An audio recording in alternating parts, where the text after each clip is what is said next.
Good day, TNCC. Even though I can't see all of you, but I know you're there, and I'm so glad that you're joining us for our fourth I am saying of Jesus. In our last session, you remember Jesus declared himself as the door of the sheep in John chapter 10. Jesus is the only legitimate door that we can go in and out safely and find rest, whether it's for salvation, for help, or for direction.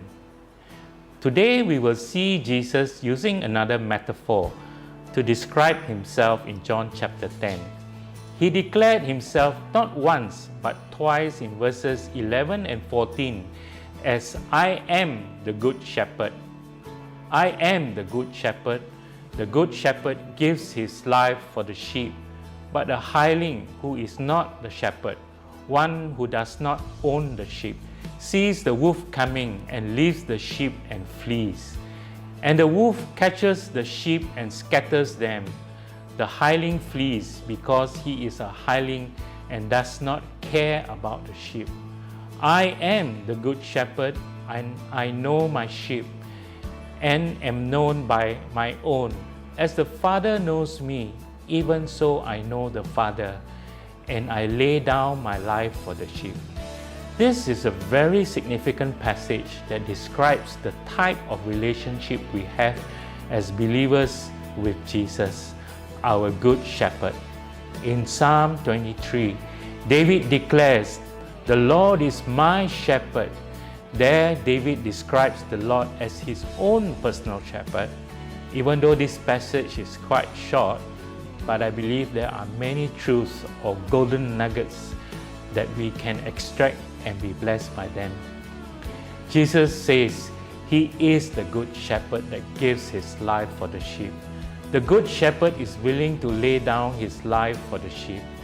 In verse 18, Jesus says, "No one takes it from me, but I lay it down of myself.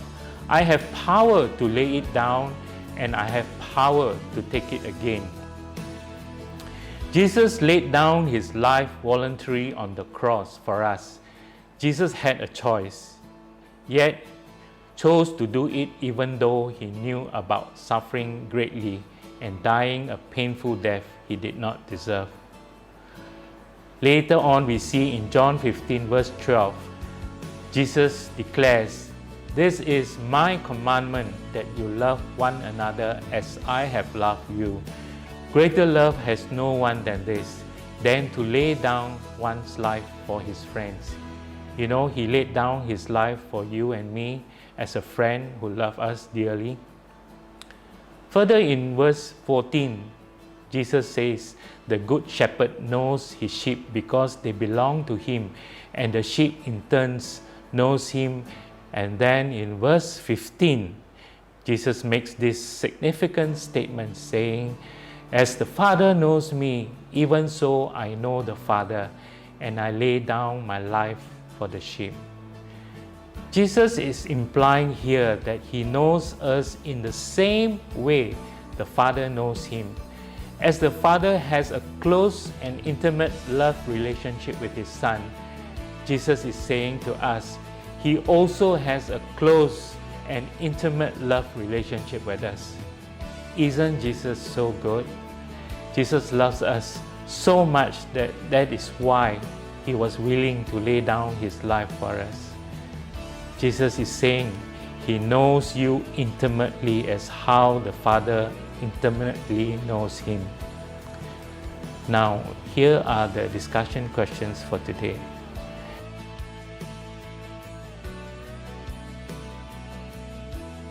What does it mean for Jesus to describe himself as the Good Shepherd? How does this imagery help us understand his role and relationship with us? 2. Contrast the actions of the hireling with those of the Good Shepherd. What are the key differences between them, and what does it reveal about their motivations and care for the sheep? And lastly, reflect on the third idea of knowing and being known by Jesus, relating to how both the Father and Jesus know each other. What does it mean to have a personal and intimate relationship with Him as your good shepherd? Trust you will all have a meaningful and insightful discussion today.